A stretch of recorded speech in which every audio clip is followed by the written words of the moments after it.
10 years ago, they said I was unstable, missing, maybe even dead. Today I stood at my sister's wedding in Ridgefield smiling as her maid of honor gasped, "You're alive." While everyone toasted to a perfect family, I walked up to the mic and wished them all the courage to face what they buried. Moments later, the FBI walked in and called my father's name.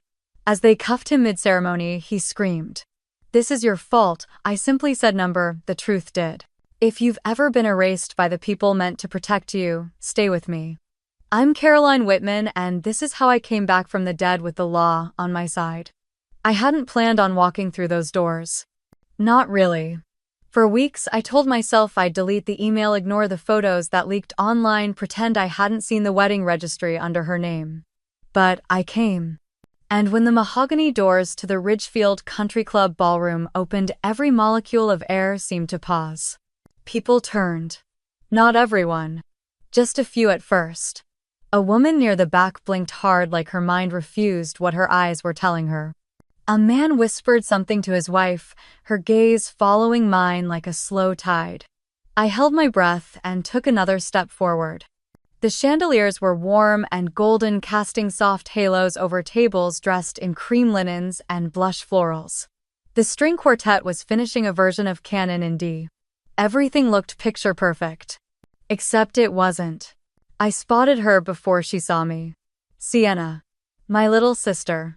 In white lace and crystal, her smile wide as she greeted guests one by one.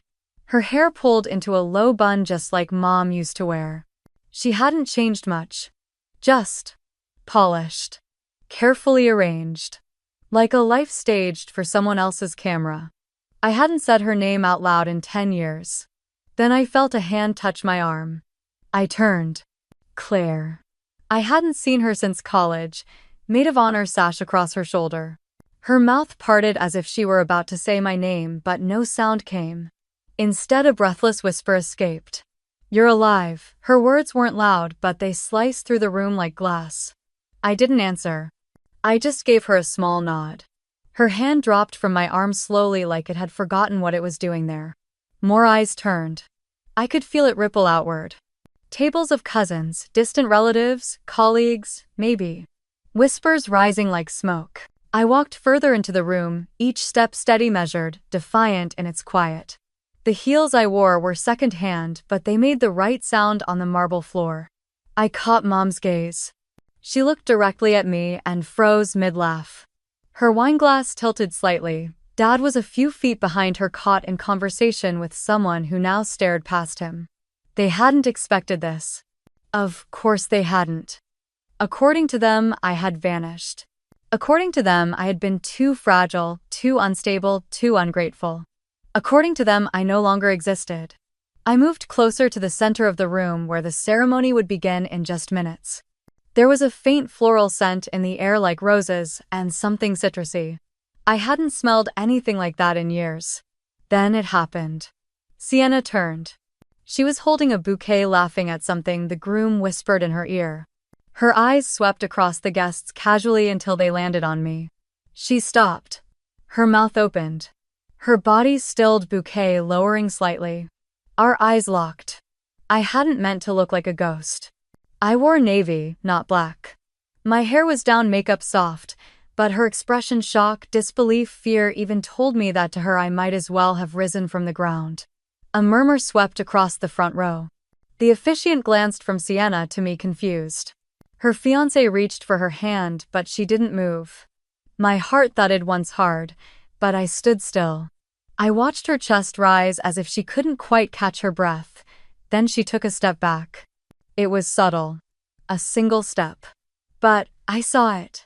Claire quickly moved toward her, touching her elbow, whispering urgently. Sienna shook her head. I couldn't hear what she said, but I didn't need to. Her face said everything. She hadn't thought I'd come. She hadn't thought I could. She had no idea who I had become. And now it was too late to hide. Too late to erase me again. Too late to pretend I was never there. I walked to the side aisle and sat near the back, folding my hands in my lap, eyes never leaving the front. From here I could see them all. The family that pretended I never existed. The guests who would soon learn what they weren't meant to know. And the sister who once watched me disappear without a word. Let them squirm. I wasn't here for their comfort. I was here to watch it all come undone. I glanced down at my hands, the same hands that had written legal arguments in a tiny apartment in D.C. The same hands that had signed rental contracts, job applications, and one long lonely birthday card to myself for year 29. These hands had built a version of me no one here knew. I had come back not as the daughter they discarded. I came back as the woman they never saw coming, and in less than an hour everything would change. I was 18 the night my name vanished. The house was too quiet for a Friday. No laughter from the television room, no clinking silverware from the kitchen. Just the low hum of the fridge and the occasional creak of the hardwood beneath my socked feet. We were all seated at the long walnut dining table, the one my parents had shipped from Vermont because Mom believed everything meaningful should be handcrafted. Sienna had just turned 16. She sat across from me scrolling on her phone between bites of salad. Mom poured a second glass of wine. Dad, doctor. Warren Whitman, head of the Ridgefield Women's Health Center, recited an anecdote from work, voice calm assured, always a little too smooth. Then he said it. The thing that cracked whatever spell had held me in place all these years, he described a patient. 17. Scared, alone. Wanting to keep her pregnancy. And how he had, in his words, helped her see reason. Persuaded her, he said. Gently. Firmly. Because he knew better. I dropped my fork. Everyone looked at me. You forced her, I said. Dad's smile froze. He tilted his head slightly the way he did when diagnosing someone he thought was overreacting.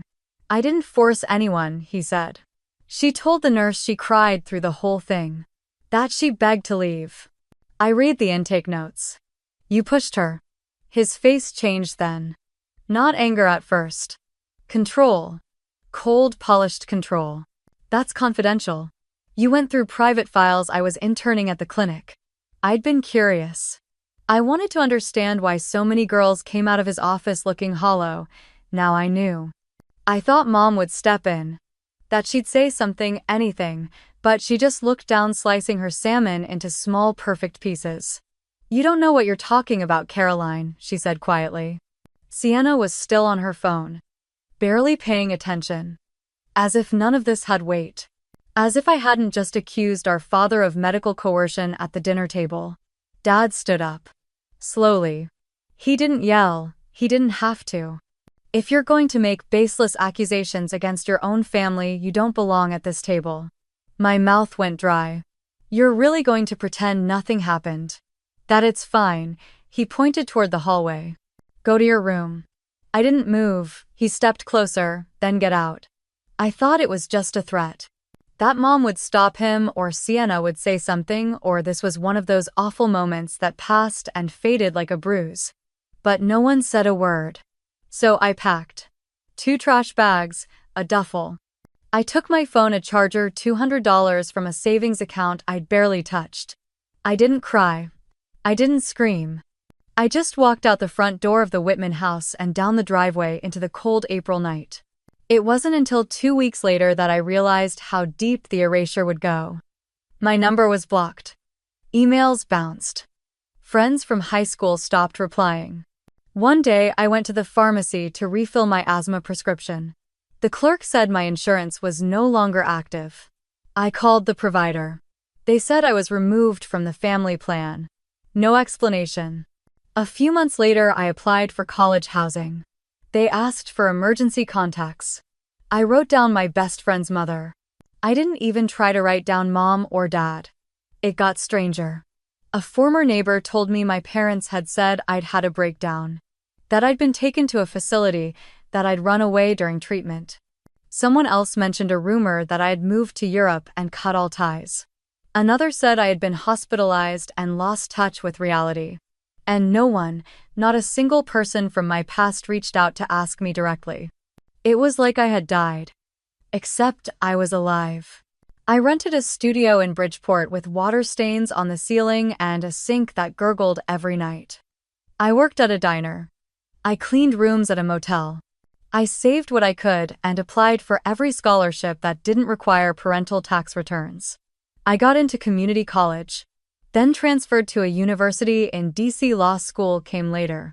Piece by painful piece I rebuilt myself.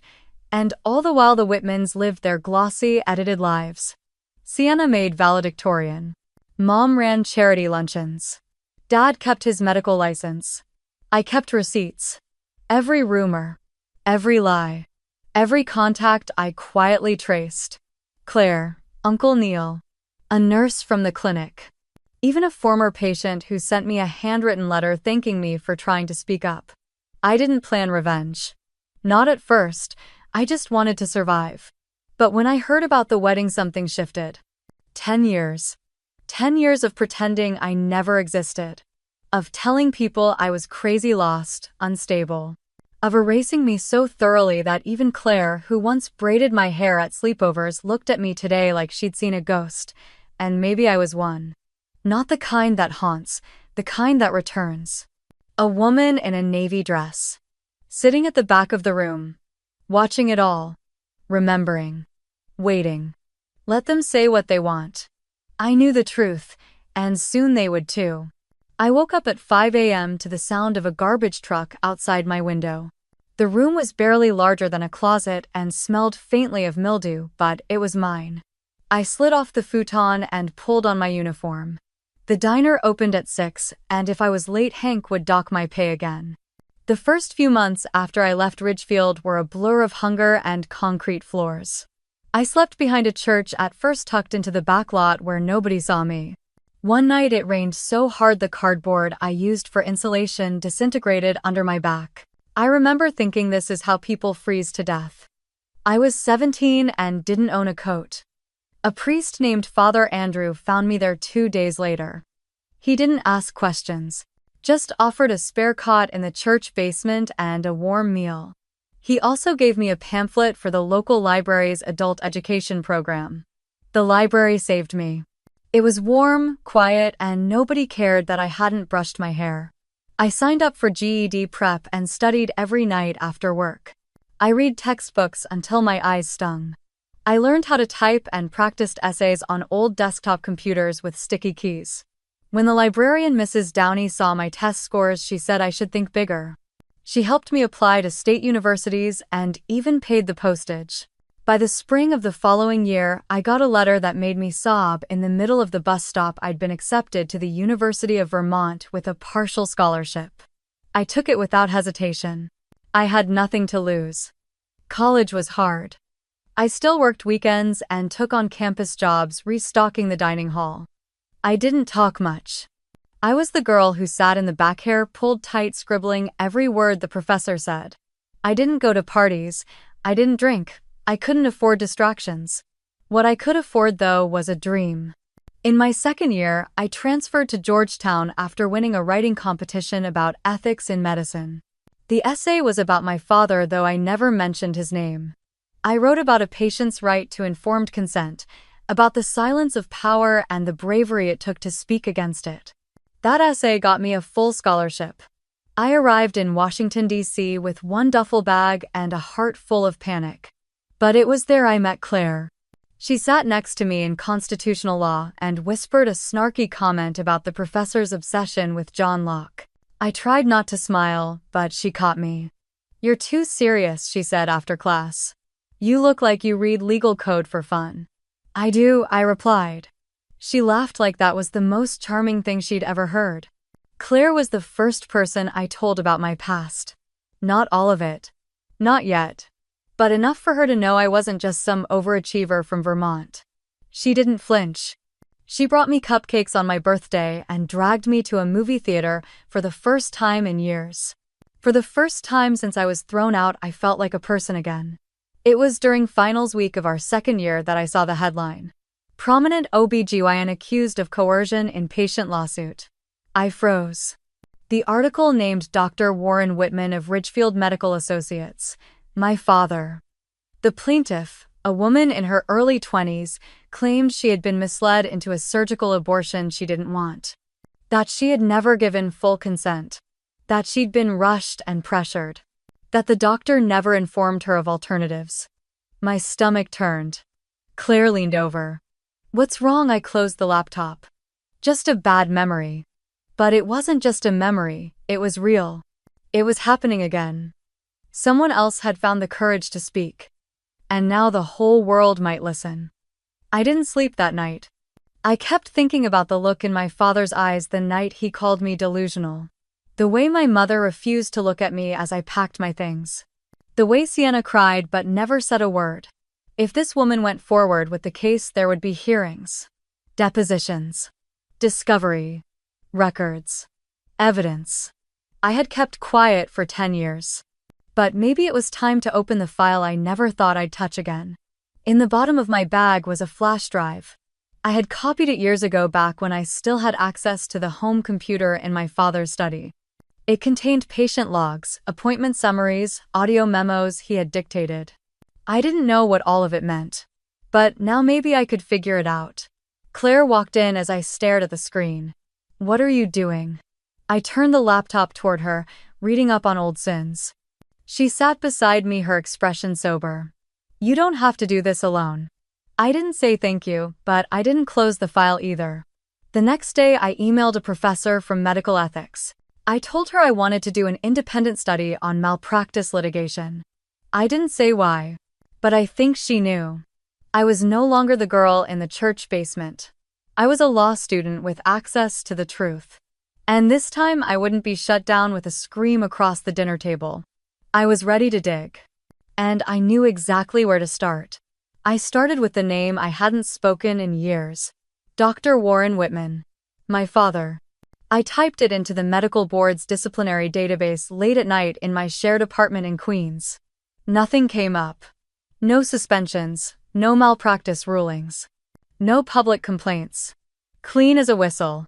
Too clean. I switched over to public court records and searched by the hospital's name instead. Whitman Ridge Women's Health Center. That turned up a few civil suits, but most were settled quietly. No verdicts, no headlines, just whispers buried in redacted PDF files and closed doors. That didn't surprise me. My father had built his career on the illusion of compassion. But I knew the truth. I had seen it in that girl's eyes 10 years ago. The girl whose tears stained our dinner table. The girl he silenced. I printed everything I found and slipped the pages into a plain manila folder labeled W. Then I did what I'd been trained to do. I started connecting dots. Every week after work I took the train to Connecticut, but not to Ridgefield. I avoided that town like it was radioactive. Instead, I visited local libraries in nearby counties, combing through microfilm and archives. I read small-town papers, checked obituaries, even attended public hearings at the state medical board whenever they discussed complaints against OB-GYNs. It took months. But one night in a basement archive of a regional newspaper, I found something. It was a short article dated July 2017. A woman named Denise Harrow had filed a complaint against a doctor at Whitman Ridge. She claimed her daughter's medical consent had been falsified. The name of the doctor, not Warren Whitman. It was someone I didn't recognize. But I kept reading. The article said the original physician on the case was unavailable and that the substitute doctor denied signing the forms. The hospital had dismissed the complaint, citing clerical confusion. The story didn't go further. No follow-up, no lawsuit, no closure. But I knew what I was looking at, a ghost signature. My father's signature forged under another doctor's name. I copied the snippet and took it home. Back in New York, I showed it to my supervisor Jessica at the nonprofit. She had a sharp legal mind and an even sharper instinct for abuse of power. "This is suspicious," she said, flipping the page, "but we need more. A pattern. Multiple victims. Otherwise, it's just smoke." I nodded. Then I told her the rest. About Ridgefield. About being kicked out. About my father. Her expression didn't change, but something in her eyes softened. "We'll help you," she said. "But you're going to need to do this smart. Clean. By the book." So I built a case file, patient aliases, doctor schedules, hospital rosters. Anything I could get through public access laws. I drafted FOIA requests under a different name. I even posed as a research student gathering data on medical ethics cases. Most hospitals ignored me. But one clerk in New Haven was new and didn't know better. She sent me scanned intake logs from 2015 and there it was. Denise Harrow's daughter had been admitted under Dr. Warren Whitman. The same day the forged signature appeared under another doctor's name. Got you. I scanned the handwriting and compared it to my father's old prescriptions. They matched. I called Jessica. We've got forgery. She exhaled. That's a felony. But the statute of limitations on civil suits might be running out. We need someone willing to speak up. Can you find Denise? I tried. Her phone was disconnected. Her old address had a new tenant. I sent a letter, weeks passed. No response. But I didn't stop. I looked deeper. One night I found a closed Facebook group for survivors of medical coercion. I requested to join. The admin messaged me first. Why do you want in? Because I lived through it, I typed, and I'm trying to stop it from happening again. She let me in. That's where I saw the second post. Another woman. Different year.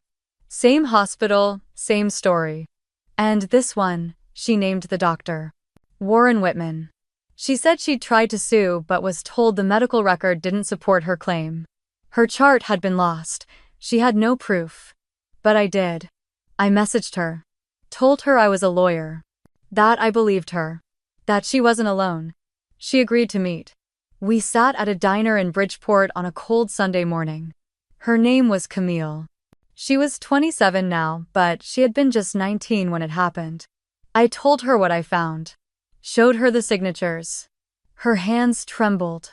They told me I was confused, she whispered. My own parents believed them. Do you want to fight this? Her eyes burned. I do now. That's when I knew I wasn't just chasing revenge. I was building something. A reckoning. As the case files grew thicker, so did the silence from Ridgefield. It was like the whole town had been trained to forget me. Friends from high school never returned messages. Former neighbors acted like I never existed. I once saw a classmate at a legal conference in Boston. She blinked twice, then turned away. I wasn't offended. I was used to being a ghost. Until now. I had always thought revenge would feel like fire. But, in that moment, it felt like ice.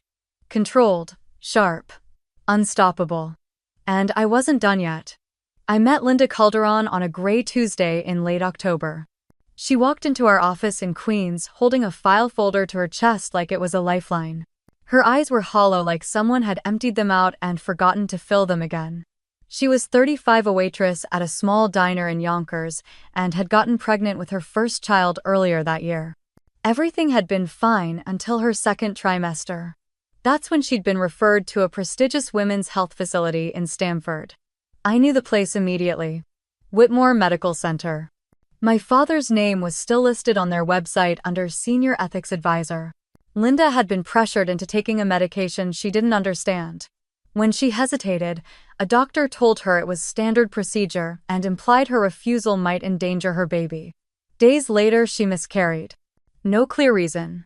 No follow-up. Just a cold apology from a nurse and a bill for $6,000. I took the file from her hands and saw the name of the doctor who signed off on the treatment. Dr. Nolan Chase. I'd seen that name before, twice. We filed a formal claim with the hospital. Their legal team responded with a 30-page denial and an offer to settle for $10,000. It was a classic tactic. Guilt money wrapped in legalese. Linda looked at me across my desk. Her voice shook when she said, I don't want money. I want someone to admit they killed my baby. I promised her we'd fight. The next 6 months became a blur of depositions, discovery, battles, and long nights buried in medical transcripts. But with each week our case grew stronger. 3 other women contacted us with similar stories, all involving Dr. Chase. One of them still had the pill bottle. It hadn't been approved for use in pregnant patients. At the hearing, Linda sat quietly as we played the audio recording she'd captured from one of her appointments. Dr. Chase was heard saying, "Just take the damn thing. I don't have time to explain it every time a girl gets cold feet." When the judge ordered a full review and referred the case to the state medical board, Linda burst into tears. The court had not yet ruled on damages, but she had already won something far greater: acknowledgement. Later that evening, I sat alone in my office with the hospital's response documents spread out before me. I was searching for any indication of who had authorized Dr. Chase to use that medication. My father's name never appeared directly, but I noticed something else. Several internal review memos were signed by a pseudonym I had once seen scribbled in the margins of a document on my father's desk. W. Elias. My father's middle name was Elias. Warren Elias Whitman. I leaned back in my chair, the fluorescent lights humming overhead. It wasn't solid proof, but it was enough to push me forward. Claire stopped by the office around midnight, bringing takeout and a bottle of ginger beer. She sat on the couch watching me with concern as I showed her what I'd found. "He's still pulling strings from the shadows," I said. She frowned, tapping the folder. "This isn't just about Linda anymore, is it?" I shook my head. Number. It never was. When I left home, I was 18, furious and lost. Now I was 28, armed with a law degree and a quiet fire that burned steadier than rage.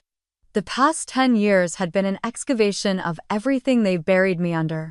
And now I was pulling bones from the ground. Claire watched me for a long moment, then said, "Do you think Sienna knows?" I paused. My sister. The last memory I had of her was the day I was thrown out. She'd been crying. Not fighting. Not stopping them. Just crying. Maybe. Maybe not. But if she's marrying someone like Dad, she needs to know exactly what she's walking into. Claire reached into her bag and pulled out an envelope. An invitation with gold foil letters.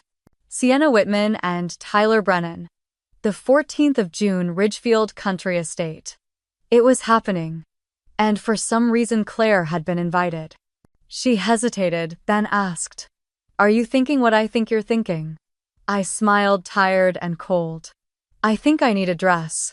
Linda's case had set a precedent. Her victory became a ripple, and in that ripple I saw names I recognized from old family Christmas cards. Donors. Trustees. Men who shook my father's hand and called him a pillar of the community. They had turned their backs on the truth, just as they'd turned their backs on me. But now the truth was writing subpoenas. The next morning I got a call from a nurse named Mallory, who had once worked at Whitmore. She said she saw my name in the news and had something to share. A memo, a real one. Not a fake. With initials WEW, I met her at a coffee shop in Stamford. She handed me the photocopy, her hands trembling. "You didn't hear this from me," she said. I scanned the paper. The memo was dated May 2015, just weeks after I had been kicked out. It approved the use of an unapproved drug for case-by-case off-label administration in second trimester complications. Signed, WEW. My heart dropped. It was him, his initials. His authority. His cold detachment. He had risked lives with a stroke of his pen. I looked up at Mallory, her eyes full of quiet fear. "They covered it up, didn't they?" she whispered. "Yes. And they used my disappearance as a smokescreen." I left the coffee shop with shaking hands and an iron resolve. It wasn't just about revenge. It was about all the women like Linda. It was about the truth they tried to erase. And most of all, it was about me. I wasn't just the girl who left. I was the woman who came back. And I was just getting started. The email came on a Tuesday morning. I was in the middle of drafting a response for a patient abuse claim when I saw the sender's name. Sienna Whitman. My sister. I stared at it for a solid minute, blinking, rereading, thinking it had to be a glitch or a sick joke. But it was her. The subject line was just one word. Sorry. I didn't open it right away. I let it sit in my inbox unopened, glowing like a wound I wasn't ready to look at. My hands were trembling. Claire noticed. She paused her call with a client, looked over and mouthed, "Everything okay?" I nodded, even though everything inside me was unraveling. After 10 years of complete silence, why now? Why after they let me disappear without a trace? After they told everyone I was unstable, missing, probably dead, I finally clicked it open during lunch. "Caroline, I don't know how to say this right, so I'll just say it. I saw your name in an old Georgetown article someone posted about scholarship recipients. It hit me like lightning. You're alive." You're alive and thriving, and I'm so sorry. I know I don't deserve your forgiveness. But I wanted to tell you I never forgot you. I didn't know the full story back then. I believed what they told me. That you'd snapped, that you needed to be away for everyone's safety. I was young, confused, scared. And I regret it every single day. I'm getting married in 3 weeks.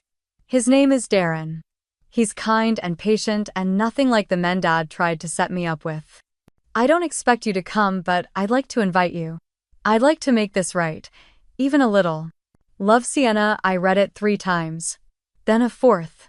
My gut was tangled in too many knots to sort through at once. Part of me wanted to throw my laptop across the room. Another part wanted to believe her. Wanted to reach through time and hold the little sister who used to braid my hair when Mom wasn't looking. Claire was watching me carefully now. She didn't say anything until I shut my laptop. That from her, I nodded. What are you thinking? I don't know yet, I said. But maybe this is the opening I need. She raised her eyebrows. To what?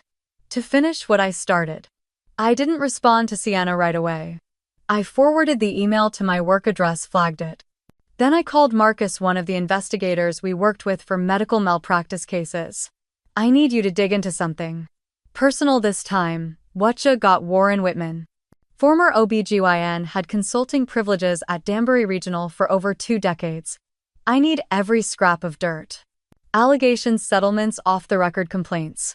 Especially anything in the past 15 years. Marcus let out a low whistle.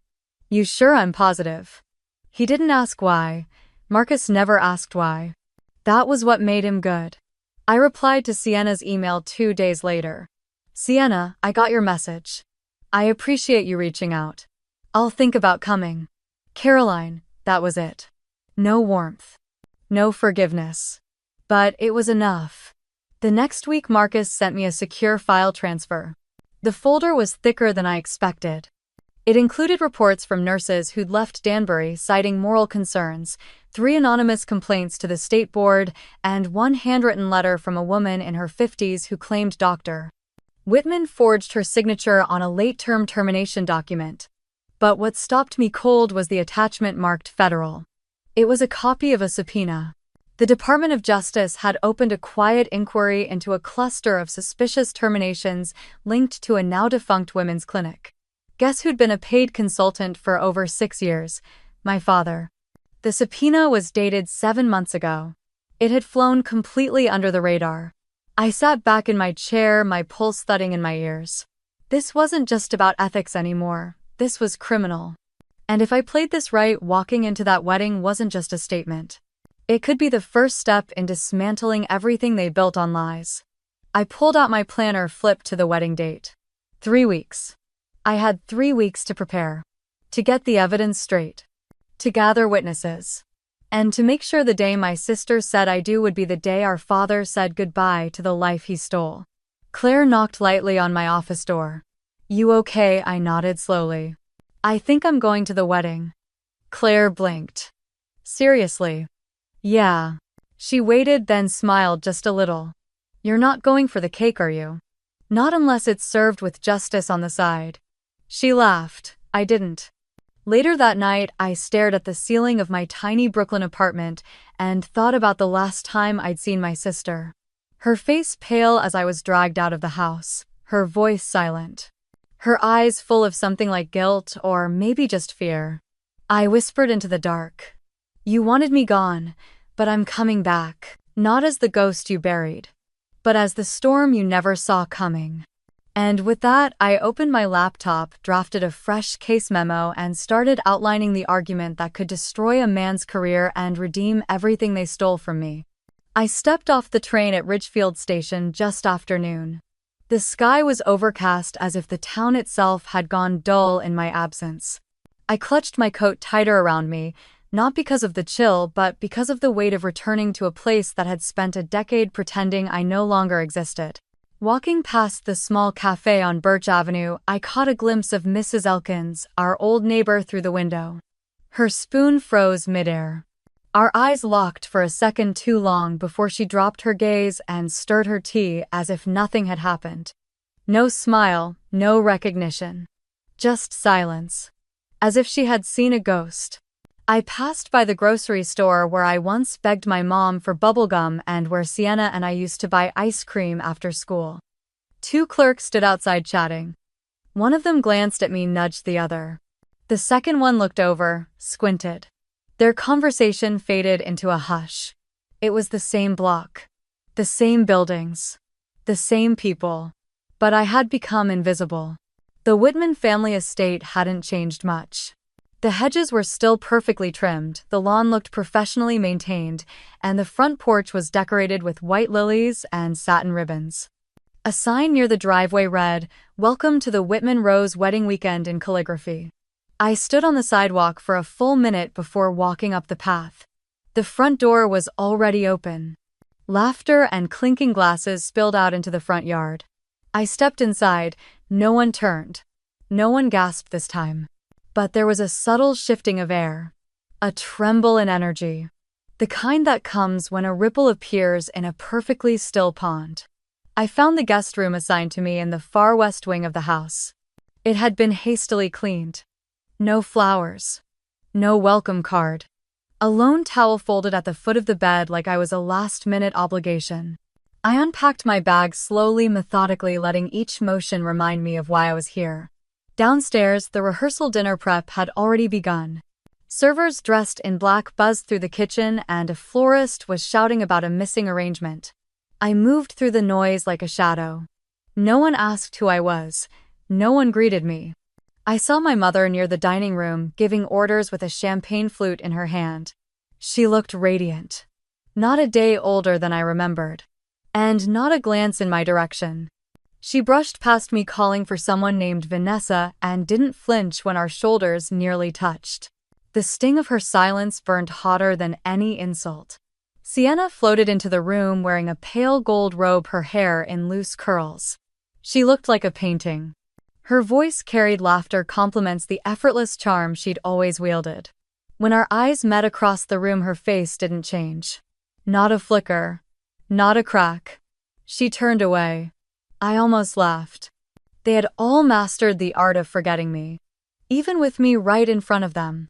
It wasn't until I slipped into the back kitchen for some water that I saw her. Claire. She stood near a tray of petites fours, scribbling on a checklist. Her head tilted slightly when I entered. Then she froze. She turned slowly. Her brows pulled together. Rebecca. The name hit me like a thunderclap. No one had called me that in 10 years. I blinked. Claire took one cautious step forward. Her voice dropped to a whisper. "Is that really you?" I didn't respond. Just stared at her, letting the silence answer for me. Her mouth parted slightly, eyes scanning my face for confirmation. "I thought you were." She began, then stopped herself. Her hands trembled as she lowered her clipboard. I shrugged gently. "I get that a lot." Claire's eyes glistened. But then she glanced toward the hallway, toward the crowd.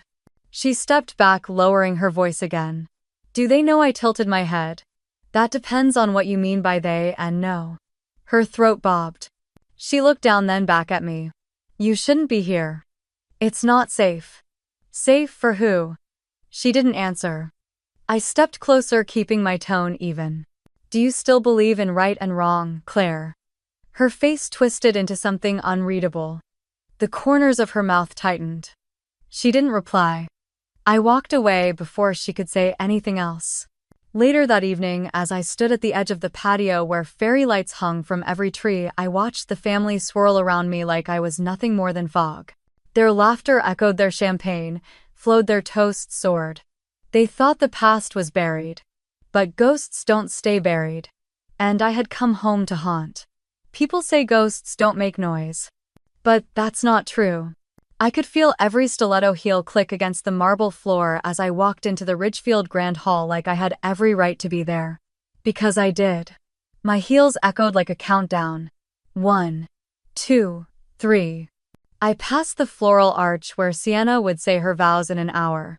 The hydrangeas were fresh, expensive, overcompensating. Claire spotted me first. She was across the room near the escort cards, wearing pale green satin and holding a clipboard like her life depended on it. Her eyes widened, her mouth moved, but no words came out. And then she whispered, barely audible over the music.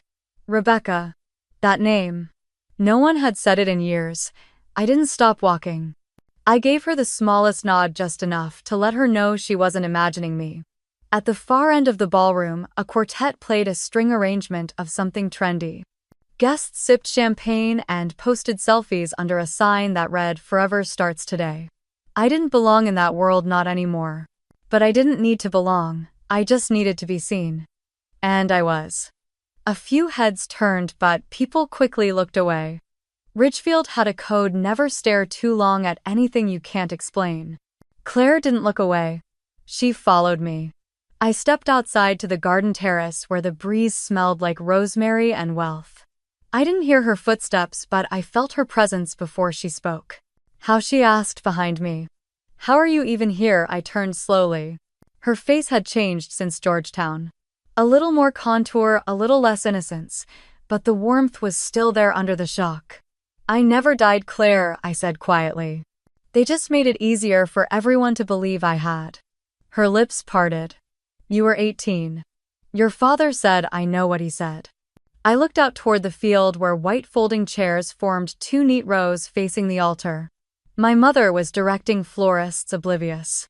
My father was inside, probably reviewing his speech one last time, the same way he used to rehearse diagnoses. Claire stepped closer. Caroline. Why, now? Because lies have anniversaries, and today's theirs. She stared at me, unsure whether to be scared or impressed. Maybe both. I pulled an envelope from my clutch and handed it to her. It was thin, neat, and dangerous. Inside were copies of old medical reports. One had my father's signature. Another had the same signature forged over a DNR form dated 3 months later. Same pen stroke. Different patient. Claire held the papers like they might explode. Is this real? Yes, and there's more. She looked up. I'm not sure what you expect me to do. I didn't flinch, just watch. The sun dipped lower, casting amber light across the ceremony lawn. The guests began moving toward their seats, trailing laughter and linen. Claire stayed on the terrace, staring at the papers. Inside, someone tapped a glass for silence. I walked into the ballroom again, slower this time. My pulse was steady. My breath even. My father stood at the microphone. His suit was charcoal gray, his smile practiced. Family, friends, he began. Today we celebrate the joy of two hearts joining, but also the strength of the family that raised them. He went on, painting himself as a devoted father. Each word laid carefully like bricks in a wall he hoped no one would climb. I walked toward the front, past my mother's table. She saw me, and for a second her face cracked. Just slightly. But then she looked away, choosing denial, like it was an hors d'oeuvre she didn't care for. I stepped onto the stage. Gasps rustled through the crowd. Claire was in the back now, watching Frozen. The pianist stopped playing. Sienna looked up from her seat, eyes wide, mouth slightly open. I took the mic gently from my father, who looked at me like I'd just risen from a coffin. Thank you, I said, turning to face the crowd. I promise not to take long. I smiled at Sienna. To my sister I said, today is your day. You look beautiful, truly. And you deserve happiness. She blinked rapidly. My mother stood up half a step forward, then stopped. I continued. I just wanted to say how grateful I am to be here. Not just in this building, but in this moment. In this truth. Guests shifted uncomfortably. Some were already whispering. My father's jaw tensed. I ended with one final line. And I wish for everyone in this room something very simple. Courage. The courage to face the things we've all spent too long pretending not to see. I handed the mic back. Silence lingered. Then someone clapped. One person, then another. Claire. My father tried to smile, but it cracked around the edges. I stepped down from the stage and walked past the front tables. My mother turned away, suddenly busy with her pearls. Sienna sat frozen, bouquet trembling in her lap. Claire walked slowly to the side of the ballroom where a tall man in a dark blazer was waiting. She slipped the envelope into his hand. And for the first time all day I truly smiled. Not because I was seen, but because someone else finally dared to look. I returned to my seat. The music started again, softer this time. But the atmosphere had shifted. You could feel it in the stillness between the notes. And that's when I saw Claire leave the table of honor, walk across the floor, and take a seat at the very back of the room. She wasn't just a maid of honor anymore, she was a witness, and I had lit the match. There was a flicker of movement near the double doors at the far end of the ballroom, the kind you notice only when everything else is far too still. Then came the voice. Firm, sharp, male. Dr. Warren Whitman. Federal Bureau of Investigation. We have a warrant for your arrest. Gasps rippled across the room like a wave hitting a fragile dock.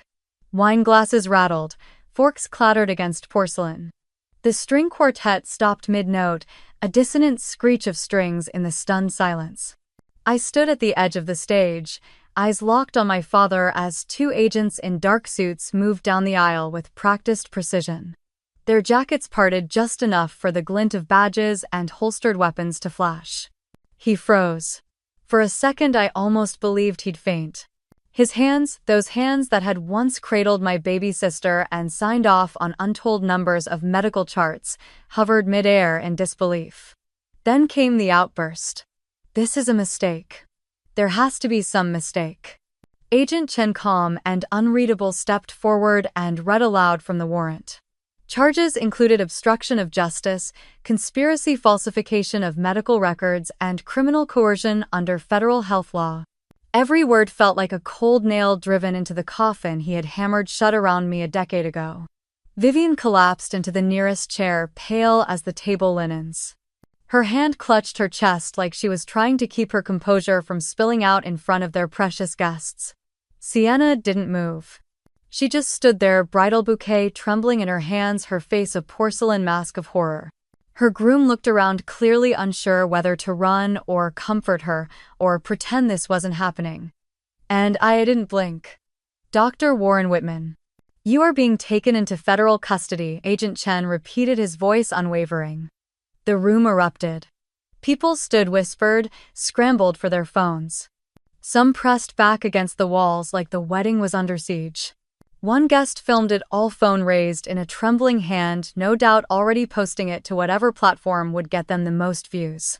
I stepped down from the stage, heels clicking against polished wood. Then my father turned.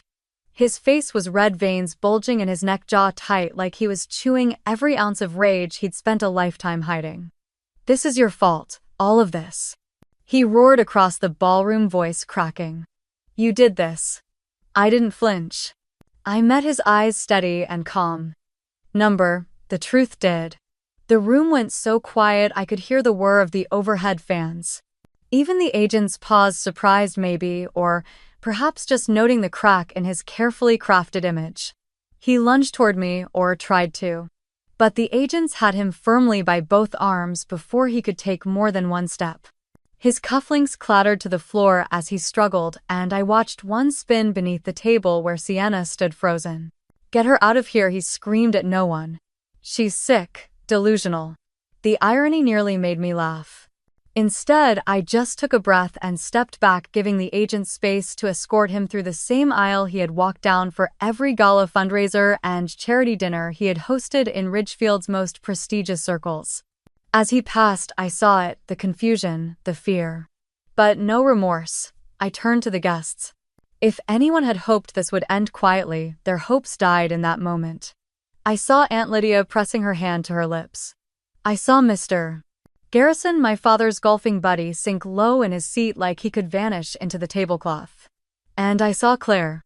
She was standing now, no longer behind the bridal table, but near the doorway, phone in hand, eyes locked on me. She nodded once. Vivian tried to follow the agents, but collapsed halfway down the aisle. A cousin caught her, steadied her. She was whispering something too soft to hear. Sienna finally moved. She dropped the bouquet. The white roses hit the ground, scattered across the marble like broken glass. Her lips parted, but no sound came out. I almost pitied her. Almost. But pity is a luxury reserved for the innocent. I walked past the stunned crowd and toward the open doors. The afternoon light spilled in golden and unrelenting as if it had been waiting to expose everything we'd all tried to hide. And behind me as the doors swung shut again, I heard only the silence of a family with no lies left to cling to.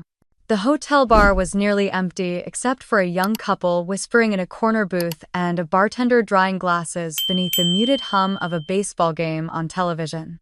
I took a seat near the back facing the door and ordered a coffee I wouldn't touch. My palms were cold. My chest felt like it had been hollowed out and packed with sand. But my voice, when the time came, would be steady. Vivian arrived 10 minutes late wearing a tailored cream blazer and sunglasses even though it was nearly 7 in the evening. She scanned the room and spotted me. For a moment, I thought she might turn around and walk right back out. But then she exhaled, adjusted her shoulders, and made her way to my table. She didn't sit immediately. "You look well," she said, tone unreadable. "You don't." Her mouth tightened. Slowly, she pulled out the chair across from me and lowered herself onto it like she didn't trust the furniture. "So, this is where you choose to humiliate us. After everything, on your sister's wedding day." I reached into my bag and placed my phone on the table. I didn't respond. I tapped the screen and pressed play. The recording began. Warren Whitman's voice, calm, certain, discussing forged medical records with a hospital administrator. The man sounded nervous. My father didn't. He sounded efficient. Familiar. There were names. Dates. Suggestions for how to word reports to avoid lawsuits. A plan to bury complaints. And one chilling phrase that still made my stomach knot, even after hearing it a dozen times. "As long as we control the narrative, the rest will fall in line." Vivian didn't flinch at first. She stared down at her untouched glass of wine. Then her hand began to tremble. She reached up, pulled off her sunglasses, and set them beside her napkin. "How long have you had that?" she asked. "Long enough to know you knew." She blinked. For a second, I saw her age catch up with her all at once. The sharpness in her cheekbones softened. Her eyes lost their edge. "I suspected," she whispered. "He always kept things from me, but I didn't ask because I knew I wouldn't like the answers. And then you. You told everyone. You exposed it. And I was terrified. Not for him, for us. Our name. Your sister's future. So you erased me." She didn't deny it. "I thought you'd come back. When things calmed down. But you disappeared, and we filled the silence the only way we could. By lying." Her hands clenched in her lap. "You buried me alive, Mom." Tears welled in her eyes, but she didn't let them fall. She glanced around the room as if trying to remember where she was, as if the walls might offer her an escape. "I'm sorry, Caroline. I truly am. But you have to understand, I didn't think I had a choice. I had a husband who could lose everything, a daughter applying to Yale, and you. You were always so strong. I thought you'd survive it. I did, but I lost years. I lost trust. I lost my home. I lost you." The tears finally slipped down her cheeks. "I was scared," she said. "I told myself it was just one time. One mistake. Then another. And another. I watched your father justify everything. And I let him. You could have left." She laughed, bitter and small. "He told me once. We don't abandon the family ship when it leaks. We patch it and pretend it's still seaworthy." I held on to that longer than I should have. I pulled a folder from my bag and handed it to her. Inside were copies of the federal investigation brief statements from patients like Linda and the whistleblower report I'd written. These aren't just stories, they're people, real people he hurt. Some never got justice. Some never will. But I can't pretend anymore. And neither can you. She opened the folder with trembling fingers. Her eyes scanned the documents, her shoulders sagged with every line. "Do you hate me?" I looked at her, at the woman who once brushed knots from my hair, who taught me to write thank you cards, who turned away when I needed her most. Number. "But I don't know how to love you the same way anymore." Her breath hitched. She looked like she wanted to reach across the table, but didn't. "Your father will never forgive you. He already tried to blame me. That was his last card. It didn't work. Vivian wiped her cheek and stood. I don't expect you to come back into this family, but maybe someday you'll come back into my life. I stood too. We'll see. She nodded, picked up the folder, and walked toward the door. Just before she reached it, she turned back. We buried you, Caroline. We held a memorial. People sent flowers. And all the while I knew you were out there somewhere breathing, hurting. I'm so sorry. We buried you while you were still alive. I stayed at the table long after she left, letting the weight of her words settle in my chest. And when I finally stepped outside into the cooling air, I realized something strange. For the first time in years, I didn't feel like a ghost. I felt like someone who had survived being erased and was starting to write herself back into the story. The train back to New York felt different this time. Not heavy, not rushed, not like an escape. Just quiet. The kind of quiet where things start to settle. I watched the green Connecticut trees blur past the window and thought of all the years I had spent shrinking myself just to survive. Now, for once, I wasn't trying to be smaller than the truth. I arrived at Penn Station just before sunset, the sky soft and golden. Claire had texted while I was still on the train.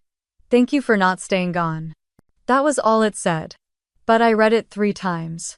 My apartment smelled like lavender and legal pads. I dropped my overnight bag, kicked off my shoes, and walked straight to the desk. The case files were still there. Linda's deposition. The nursing supervisor's email log. A manila folder marked redacted, internal review. All of it still open, still raw. I picked up my old journal, the one I had started at 19, and turned to the first page. The ink was faded but clear. I am not dead. I am only hidden. I let out a breath I hadn't realized I was holding. That week, messages started coming in. Linda wrote first. Just 2 words, we won. Then came Sharon, another woman we had helped after she lost custody because of a false psychiatric note written under pressure from a hospital administrator. She emailed a photo of herself at her son's baseball game, beaming. No words, just the photo. That was enough. Even Mr. Henley, the retired janitor who had testified about a pattern of shredded documents at his former hospital, sent a postcard from Florida. It had a flamingo on it. Still here, still testifying, he'd scribbled. I returned to work at the nonprofit office like nothing had changed, but everything had. The younger associates looked at me a little differently now. Not out of fear or reverence, but something closer to understanding. Like maybe I had been someplace they hadn't seen yet and somehow made it back. One afternoon, as I was making copies of a new class action brief, a junior staffer named Maya approached me.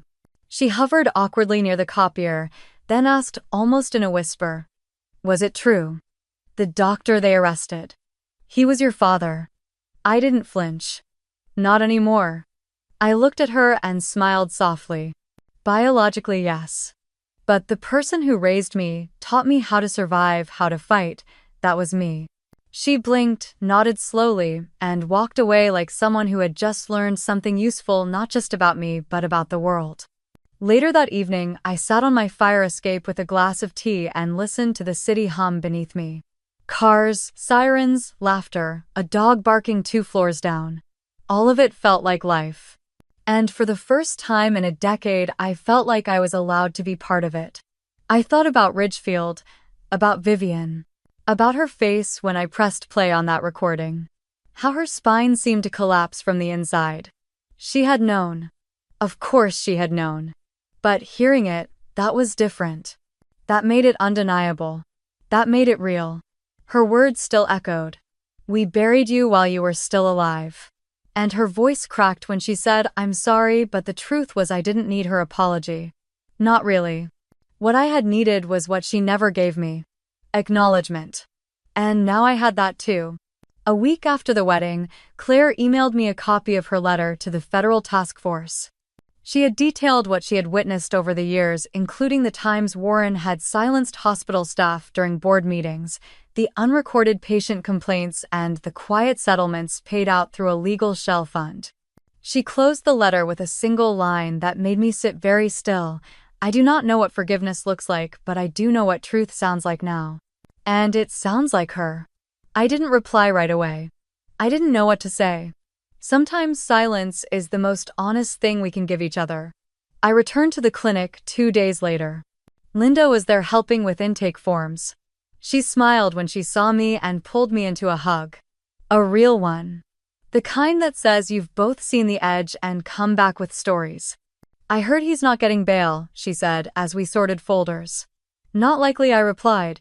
Too many witnesses now. She chuckled, dark and dry. Took a whole damn decade, but karma finally punched his ticket. Justice, I corrected softly. Karma doesn't fill out subpoenas. We laughed, and it felt good. Right. Normal. That night, I pulled the journal back out and added a new entry. The 14th of July. I am not hidden anymore. I am whole. I paused, pen in hand, and added one more sentence. Not everyone who survives wants revenge. Some just want the truth to outlive the lie. The city lights outside my window flickered like tiny witnesses, and I let them keep watch while I closed my eyes and rested. Because surviving wasn't the ending. It was only the proof that the story had never really been theirs to erase. It was mine. And I was telling it now. The morning was still. Not quiet exactly, but still. The kind of stillness that came not from silence, but from peace. I sat on my balcony with a mug of chamomile tea, legs curled under me, and watched the city blink itself awake. Buses groaned down avenues. A jogger in a red hoodie passed 3 stories below. Somewhere, a dog barked at a passing siren. I breathed in slowly, let the steam warm my face. The weight that had lived in my chest for so long no longer pressed with the same heaviness. It was still there, but it wasn't suffocating me anymore. It had become something else. A reminder, not a wound. My phone vibrated on the table beside me. I picked it up, thumbed the screen, and stared at the short message blinking back at me. From Sienna Whitman, subject, I'm sorry, no one told me the full truth. I don't know if it matters now. But I'm sorry. That was it.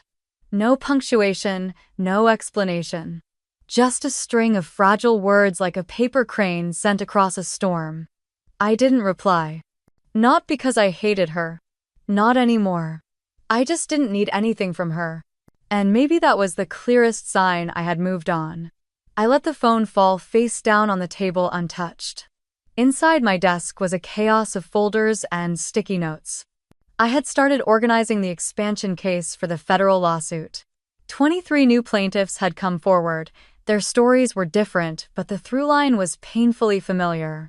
Muzzled complaints, altered charts, buried records. I was working with a team now. Real investigators. A trauma psychologist. A former medical board member who had quietly offered support after reading the article in the Post. Every one of them had shown up not to save me but to stand beside me. That made all the difference. I turned on my laptop and opened the shared case directory. The deposition schedule was color-coded. Interviews were being scheduled for Boston, Philadelphia, even as far as Tucson. We were building something big. Bigger than Warren. Bigger than me. There was a new message in the team folder from my paralegal. Ari Claire. She had requested to join the testimony panel for the ethics board hearing. She didn't want immunity. She wanted to speak on the record. I stared at the line she had written in the official form. I failed someone once. I won't do it again. I didn't know if we'd ever be close, but I respected her more than I ever had. That night, after I had scanned my last intake form and reviewed the notes from an interview in Ohio, I opened my voice diary. It had become a habit again, a ritual. A way to speak plainly to myself without judgment. I hit record. My voice came out steadier than I expected. Today, I read a deposition from a woman who said the moment she realized she wasn't crazy, wasn't weak, wasn't alone, was when she saw my name in the press. Not the headline, not the photo, just the name. It meant something to her that I was still here. I paused. I think maybe that's why I came back. Not to take revenge, not even to win, but to be seen. To say with my presence that they didn't get to finish writing my ending. Outside the window, a plane blinked across the sky, moving somewhere unseen. I lost a lot. I continued quieter now. Time, family. Parts of myself I'm still learning how to trust again. But I also gained something I never expected. Proof that surviving isn't the end. It's the beginning of choosing every day to exist clearly. I drew in a breath deep and full. I didn't return for revenge. I returned to live. Clearly. Without fear. Without shame. And never again to be erased. I hit stop. The file saved automatically into a folder marked truth. I closed my laptop and stood stretching against the tension in my shoulders. The city outside was glowing, now orange and lavender, melting into the horizon. Somewhere in that light, someone else might be waking up to their own story, finding their own name again. I stood for a long time watching the world move without permission, just because it could. And for the first time, I wasn't chasing it. I was part of it. I was here, still. If this story found its way into your heart, if you saw even a piece of yourself in the quiet battles or hard-won truths, I hope you'll leave a comment, share it with someone who needs to hear it, and subscribe to stay with us. Because there are more stories to tell. And every voice matters. Especially yours.